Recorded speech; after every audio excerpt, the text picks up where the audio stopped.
student, I have already started chapter 13, that is geometry. So in this chapter you have learned about plane. What is plane? A plane is a flat surface that extends in all directions such as tabletop, sheet of paper and wall. So like this you see sheet of paper, this is plane. Okay. Now point. A point is an exact location or place or a plane. So it is point. So in a flat, this is point. It is usually represented by a dot. Okay. Now line. A line is a collection of points that form a straight path and extend in both directions. We give name to a line by writing two capital letters at any 2 points on this line. So children, see, it is a line and it is represented by two capital letter A and B. Now we read about vertical line. So a standing line, straight line is called vertical line. Suppose, and it is also represented by capital letter A and B. Horizontal line, that means a flat line, a line which lies flat. So it is a horizontal line and it is also denoted by any capital letter. Okay. Now slanting line. A slanted line moves in any direction other than vertical or horizontal. So what is slanting line? That means it is whether in any direction, whether it is horizontal or like vertical. So it is a slanting line and it is also represented by A, B or C, D. Okay. Now line segment. A line segment is a part of a line. It has two end points. Okay. So simple line you always read about it in class 2, in class 3rd also you have learned about it, that what is line. Okay. Now ray. A ray has one end point and extend indefinitely at the other end. So what is ray? So ray is a line and suppose ray, I am taking a ray from here and it is going up to where we don't know. So ray have no 2 point, only 1 point and 1 end. Okay. So curve. A curve is a collection of points that do not follow a straight path. So you know what is curve? Like suppose so many points are there. Suppose like that.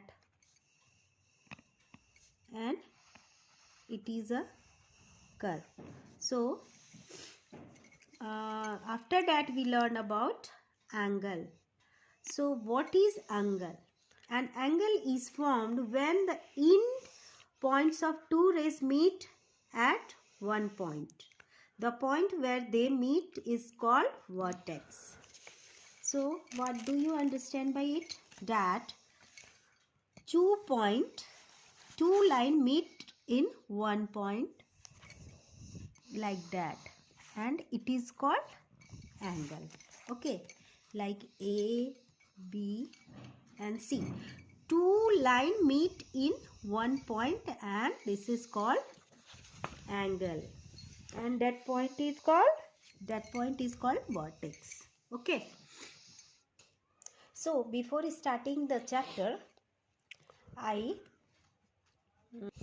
will teach you about protractor. So what is protractor?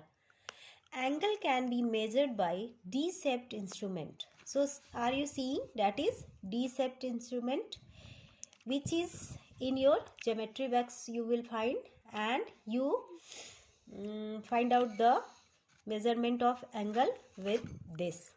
So it is protractor. Okay. So children, now I am going to start chapter 13.1. So chapter 13.1, in question number 1, classify the following as vertical, horizontal or slanting line. So I think you can do by yourself. It is easy. Number 2, name the line segments that make the hexagon. This is also very easy and you can do by this explanation. In the given figure, name the vertex arm of the angle and base of writing angle. Okay, you can also do this one. If there is any confusion, you can ask me. Okay. Now, question number 4, you will see nicely. Measure the angle with protractor. So, how can you measure the angle with protractor? So, first you take the protractor and you keep the middle point in the angle point and see it is 60 degree. Okay, it is very easy. Same in question number C, you see it is 90 degree. So by this you can do this question number 4. Okay. Now question number 5. So look carefully. So in question number 5, draw the angle with the help of protractor. So how can you draw the angle? Look carefully. First you make a line with help of scale. Okay. And make a point. And you put the protractor middle part on the point and match the line with the protractor line and see where is 30 written. So here is the 30 and you put one point. Okay. And you draw a line and it is 30 degree. Very simple. A, B, C. So you can draw like this angle with the help of protractor. So children, by this explanation you can do exercise 13.1. So today classwork for you, you will do question number 1, 2, 3, 4 in book and question number 5 in maths notebook. Thank you.